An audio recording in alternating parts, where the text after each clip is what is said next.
UFC 258 Burns versus Usman is back on pay-per-view. We got a pay-per-view card here. Not really a pay-per-view card though when you look at it, guys. Obviously we got the big fight, Usman Burns. Excited for that. This was supposed to happen a few times already. But after that, just not too much is that appealing, guys. I know we lost to co-main. Co-main got pushed up. We just lost a big fight, which I thought should have been the co-main, was Rivera versus Munoz. That fight is off, so that kind of sucks. I did like Rivera a lot in that fight, and probably was going to get up to a best bet for me. But yeah, we did lose Rivera on the card. I was looking forward to that one. So they pushed up, I think, maybe Macy Barber fight, maybe the co-main now. Or another one. So that's going to be interesting to see. Definitely more of like a fight night type of card. Not really worth that for some people. For me, I'll still purchase it, but not really worth that $70 or whatever it is, $64.99, just for, the one main fight that most people, casuals that just tune in, will know, Usman versus Burns, right? So yeah, they kind of dropped the ball in this pay-per-view card, but we'll obviously go over it. I found some value that I like, and I'll be sending out to subscribers very soon.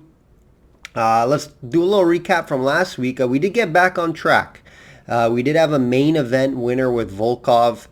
Could have been even a little better. I had Stamen Volkov in a parlay, but the Stamen fight dropped off, but I still bet the Volkov for a full unit there, so we were able to profit. It was a 2-2 card. But we did hit the main event winner, which was a full unit there. So some slight profit last week, getting back on track after a few tough weeks at the island. Let's take a look. Take a look at the updated record. Slight change in units. Just 37.6 units now. Went up a bit. No best bets last card, so we're still at 44 and 20, 69%.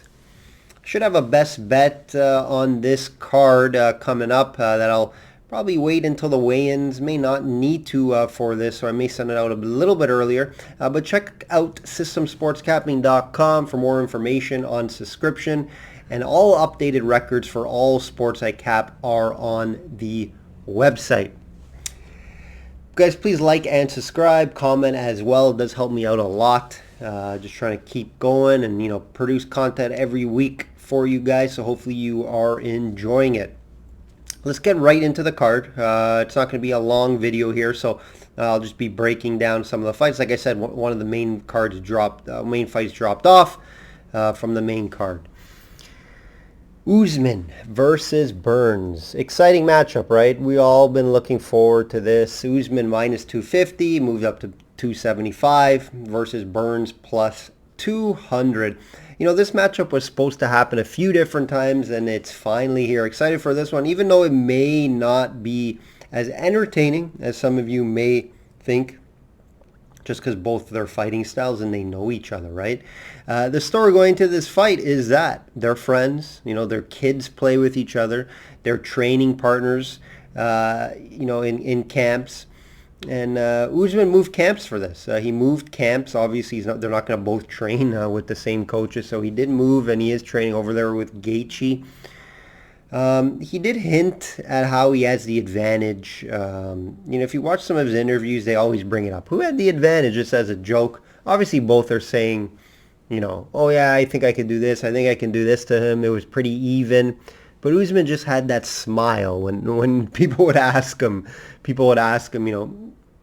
you have the advantage over Burns? And he just has that smile on his face, which I like to see from him. I am going to be on the Usman side here. I'm just not going to be laying this minus 250, minus 275 on him straight up, right? It's not a smart bet. Usman has shown how dominant he can be as a champion, right? He dominated Jorge for 5 rounds. He beat Colby Covington. He got a knockout in that fight, who I think is the second best guy in this division. And Woodley, he fought, he also dominated. Usman only has one early loss in his career, and it was by a submission in 2013. Usman hasn't lost a fight since 2013, guys, and I don't see him losing this one. Burns, quickly go over him, 19-3. He has been on a tear ever since moving to the 170 division, but let's really look at the guys he beat, guys. Let's not go too crazy. Love the guy. Think he's a great fighter. But let's see who he beat. Tyrone Woodley, okay, who isn't the same Tyrone Woodley as we keep seeing in the past 3-4 fights. He's not the same guy, right? Damian Maia. Damian Maia he beat, again, at the end of his career. And not known for his stand-up game. He got knocked out on that one. And Gunnar Nelson, previous to that. So I'm really not impressed with anybody on this list, to be honest, guys. Few good wins, don't get me. Maia, Woodley are good wins, I guess. But if this was Maia and Woodley 5 years ago, it may be a little different, right? And his recent loss was in 2018. And it was to Dan Hooker, which Dan Hooker is the best on that list, and he lost to him, right? So that's something to keep in mind here.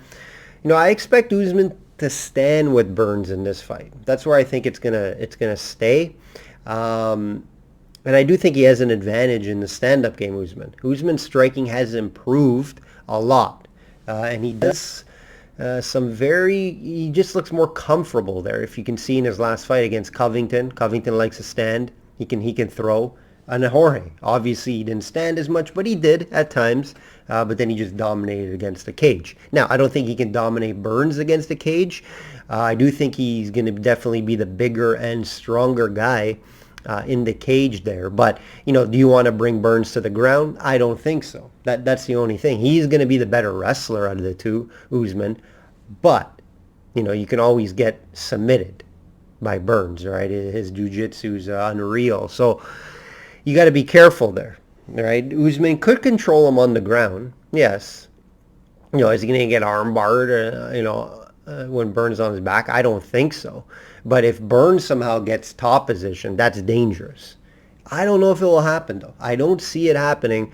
I just see Usman kind of, controlling the fight, using what's needed to win this fight. Is it going to be striking? Yeah, he can outstrike him. Is he going to try to grapple him against the cage? I think that's going to be a slight lean to Usman on the cage grappling and grappling overall. And obviously the wrestling goes to Usman. So the only thing I'm giving to Burns is the Brazilian Jiu-Jitsu. But is it going to get to that position? I don't think so. So that's why I'm going to be on Usman here. Anyway, I lean the decision. However, it could be a later stoppage as well, right? Third, fourth, fifth round. I'm not 100% sold on the decision, but just due to their track record, no animosity. Both these fighters they like each other. They're friends. I can see maybe them not going, Usman going for a finish late if it does get there, and then just him try to dominate throughout the fight. So yeah, I lean the decision and Usman to win this fight. Next fight here, which I think is the co-main, or possibly maybe the Gastelum fight could be the co-main, which is probably better than this co-main. This is probably one of the worst co-main events on a pay-per-view in a very long time, guys. If it is the co-main, even though this fight shouldn't even be on a main event in a pay-per-view, maybe towards the bottom of it, but not second or third fight. Barber, Macy Barber is back, plus 110 versus Alexia Grosso, minus 138. Grosso, this is it's a tough fight to call.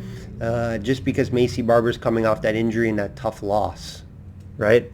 So Barber, in her last loss, she was a minus 800 against Modafferi. And yes, she got hurt. She got hurt in that fight and then just lost the fight. So it's tough to gauge how she would have been if she didn't get that injury. A lot of people were super high on Barber before that, and I think this is going to have to be more of a wait-and-see approach to bounce back. Obviously, values with Barber, plus 110. They call her the future for a reason. But Grosso's boxing looked very good last fight. Very good. Barber's going to want to get to this ground. If Barber gets it to the ground, it's going to favor her. But, is she going to be able to get it to the ground? Is she going to want to try to stand with Grosso? Barber's stand-up's not bad. It's aggressive. She hits hard. But Grosso picked apart the Korean fighter last fight. That was an impressive unanimous decision. But yeah, if Barber gets it to the ground, that's why I think there's value with Barber. She's going to be motivated to come back. She's going to want to get this to the ground. So if she gets this fight to the ground, makes it a boring, ugly fight, there's value there with Barber. But if this stays standing, Grosso is going to pick her apart for 3 rounds. I'm not going to bet this fight, to be honest, but I lean the value with Barber and it to go the distance. Should go the distance. I don't see anyone getting knocked out in this, so over 2.5 rounds or the distance is a smart play here. Gastelum is back as well, minus 225 versus Ian Heinrich, plus 180. Another value alert here with Heinrich, right? Plus 180, plus 187, depending where you're shopping. I definitely can't be laying minus 225 with Kevin, how he's looked as of late. He's looked terrible as of late, guys. Sure, he could bounce back and look great here in a fight he should win, but it's tough to trust him right now. Ian hasn't fought anyone with the same resume as Gastelum or as good as opponent as Gastelum. So that's something to keep in mind here before you pull the trigger on the value. We haven't seen Heinrich in a match like this. And how's Gastelum going to return after these tough losses? And if he loses this fight, Bellator is going to become calling. I don't know if they'll cut him after this fight. They could. I can't say 100%, but I think they could. And Bellator, someone will come calling, and maybe a new scenery could be better for him. I watched some interviews this week with Kevin. He looked really focused, ready for this one. This price just sucks, man. I wouldn't even risk him in a 2-fight parlay. I wouldn't put Gastelum in a 2-fight parlay. Put a gun to my head. Who do you think is going to win? It's going to be Gastelum, but I'm going to stay off it because of the number. So I'll be staying away. Should be a good fight. This could be sneaky, a good fight, guys. Could be a back and forth brawl. I think there'll be some grappling maybe mixed in as well, but mainly on the feet. And I can't really say it's going to go the distance. It could, though. Maybe you want to look at over 1.5, over 2.5 rounds. Maybe a slight lean there. Marquez versus Patillo. We got Marquez minus 170 versus Patillo plus 140. Interesting fight here just because Marquez is coming off a bad back injury and hasn't been in the ring for a while. I'm definitely laying off the minus 170 because of that. Patillo is nothing special. A lot of losses on his record. But my theory, guys, if you've been following me for a while now, I've been putting out these UFC videos for over a year now. I don't like to bet fighters coming back off injuries and long layoffs. I just don't do it. So that's why I'm staying away from this one. Patillo could easily win this fight. I think he maybe has a slight lean to the in the striking department. But Marquez will want to get this to the ground, in my opinion. If he gets it to the ground, I think he can control him there. I would look also maybe at the over in rounds on this one. I think Marquez will come out slow a bit, a little ring rust since he hasn't been in there for a while. If he can avoid an early knockout, I think he can grind away for a win here. And the last fight on the card, which I think got moved up to the main card, according to ESPN, Jim Miller plus 220 versus Bobby Green minus 270. This fight has been moved up, I think, because of the Rivera fight being canceled, right? Fun one, I think. 2 vets with a lot of losses on their records, but, a lot of wins as well. This price is a bit crazy. You're getting Miller where he does pull off a lot of underdog wins. Miller. Plus 220 is kind of appealing, but I think Bobby Green's a bad matchup for him. Just because I don't think Miller's going to be able to get him to the ground. We've seen Clay Guida struggle to get Green to the ground. I think that will happen again here, and I don't think Miller will just knock Bobby Green out.